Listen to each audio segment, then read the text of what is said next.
Olá, pessoal, tudo bem? Nós vamos iniciar este módulo de cinesiologia. Esse módulo ele traz muitos conceitos, né? Relembrando os conceitos da anatomia. Nós vamos utilizar muito os conhecimentos da anatomia nesse módulo.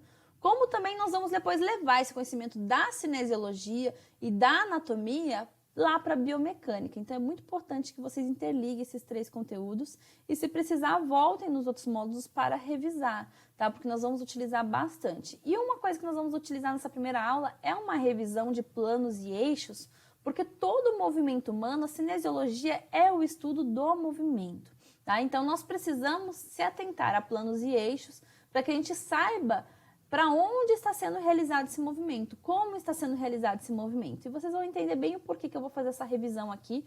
E vocês, se vocês não aprenderam ainda sobre, se vocês não gosto de falar a palavra decorar, mas é realmente necessário decorar os planos e eixos. Tá? Se vocês ainda não decoraram, é importante que vocês gravem bem isso neste momento, porque nós vamos utilizar todo o módulo, e no módulo de biomecânica também vamos falar bastante essa nomenclatura, certo?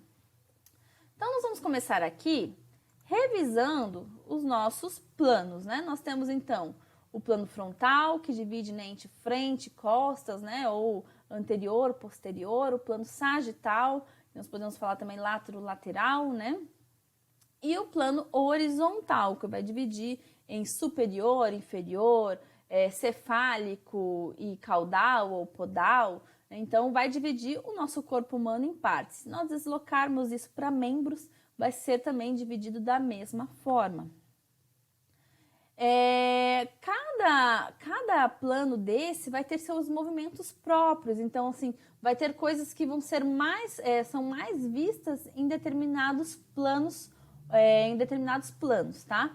E para isso, nós temos que complementar o nosso conhecimento de planos com os eixos, porque tudo que nós vamos falar de movimento, nós vamos falar de deslocamento, né? Uma posição inicial do movimento e uma posição final. E quando a gente fala de posição inicial e posição final, existe aí um movimento. Então, percebam por que nós vamos utilizar bastante isso em biomecânica depois também, tá? Porque todo movimento... E aqui, qual que é a diferença de cinesiologia e de biomecânica? Depois eu vou falar lá na biomecânica sobre isso também, né? A diferença é que aqui na cinesiologia nós vamos analisar o tipo de movimento, quais músculos vão atuar, que músculo que atua, que músculo que realiza aquele movimento, né? Que músculo que eu posso fortalecer, né? Você vai ter uma análise individual dos músculos. Lá na biomecânica, não. Na biomecânica, nós vamos fazer análises qualitativas, quantitativas, realmente de força, carga, né?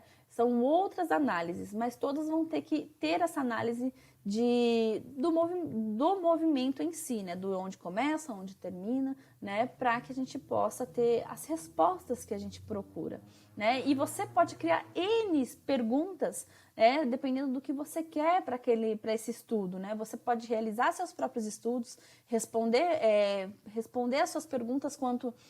como é que eu posso melhorar um plié, o andeor do meu aluno, né? Então, você sabendo quais músculos atuam, que músculo que realiza tal movimento, você já sabe, quais são os estabilizadores, vamos falar tudo isso dentro desse módulo. Então, é bastante coisa para se aprender. E lá na biomecânica, você vai poder saber sobre cargas, né, que está sendo atuadas naquele músculo, se está... tem vários aspectos que nós podemos... Se o ângulo, né, está adequado, se pode melhorar o ângulo, então tudo isso, por isso é importante ter esse conhecimento dentro da nossa área. E vamos falar então sobre os eixos, né? Os eixos, eles giram em cima de um plano, né? Então nós temos o eixo transverso que está ligado ao plano sagital, né? E ele vai realmente realizar esse movimento aqui, vamos voltar aqui no plano sagital, ó. Ele vai realizar um movimento dentro deste plano, né? E fazendo esse movimento lateral, lateromedial, tá?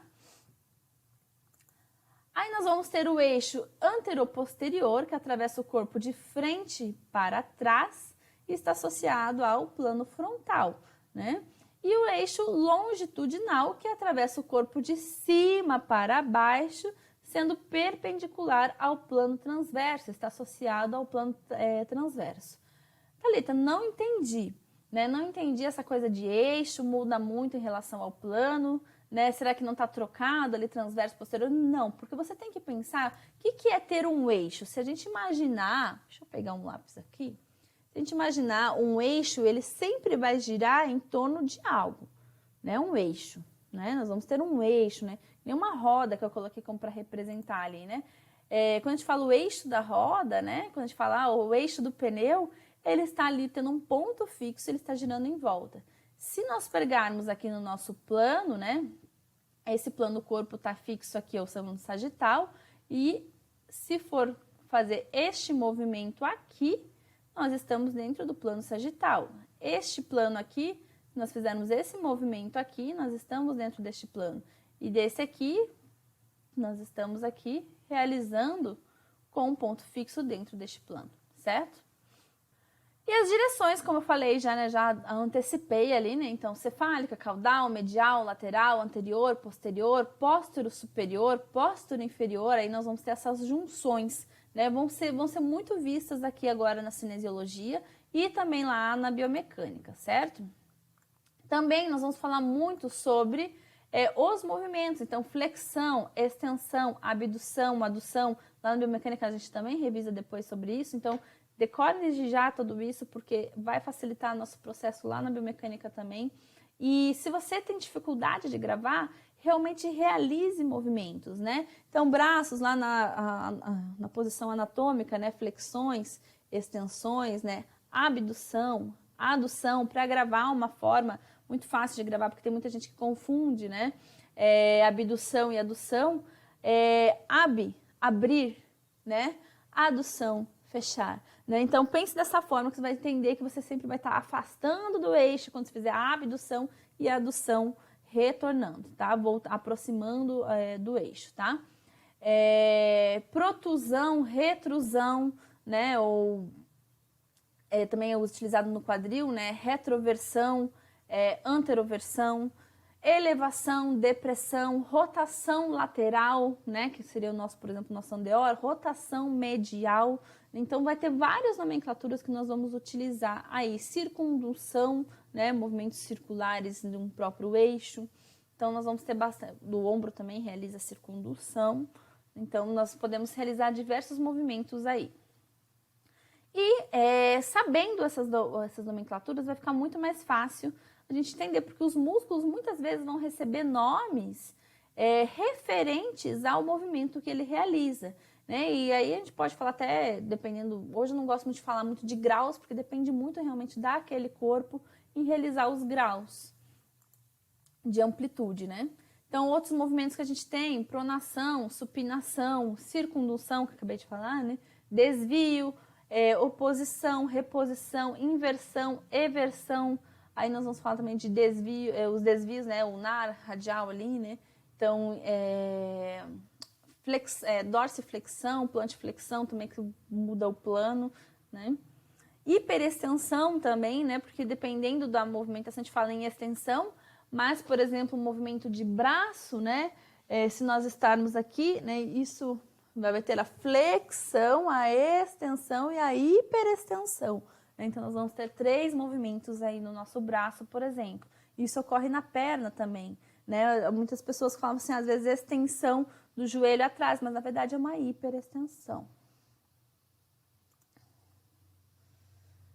Que nós já vimos. Então eu deixo um questionamento para nós darmos início à nossa cinesiologia, né? Como que eu ter conhecimento na cinesiologia pode auxiliar nas minhas aulas de balé, né? Então dou um tempinho para vocês pensarem, mas eu já vou trazendo a resposta para vocês aqui. A melhor forma da cinesiologia auxiliar vocês no balé clássico é se vocês conhecerem exatamente qual é a função, qual é a execução deste músculo dentro de tal grupo muscular, né? Você tem mais facilidade a realizar o seu plano de aula, porque você sabe o que você precisa trabalhar, você consegue observar nos seus alunos aonde pode estar ocorrendo uma falha do movimento e melhorar aquilo, né? Então, você também pode pensar nos estabilizadores, se o aluno está com problema de equilíbrio, você conhecendo quais são os estabilizadores que ocorrem naquele movimento. Então, conhecimento, tendo conhecimento de cinesiologia e biomecânica, você vai ter um facilitador muito grande para a preparação física dos seus alunos, e não só para a preparação física, nas suas aulas de balé clássico você vai conseguir fazer uma evolução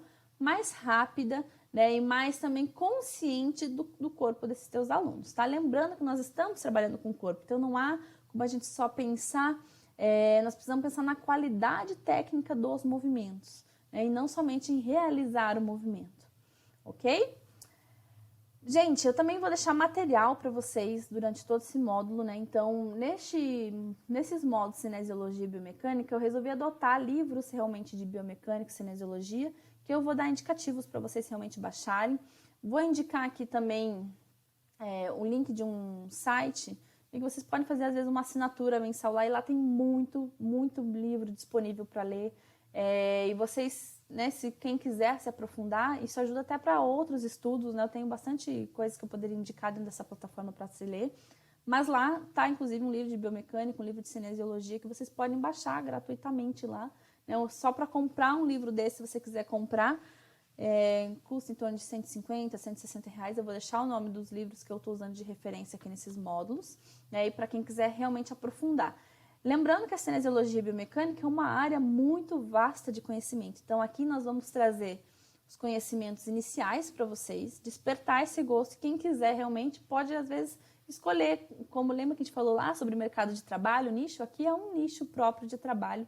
Quem quiser realmente trabalhar com análise de movimento, né, com performance, né, então você pode realmente oferecer serviços dessa forma. Se você realmente se aprofundar e estudar esse assunto, você realmente pode se tornar um especialista nessa área, e realmente oferecer serviços, né, para que possa fazer análise de um bailarino, né, analisar uma companhia, né, então você pode realmente criar aí um nicho bacana de se trabalhar, tá bom?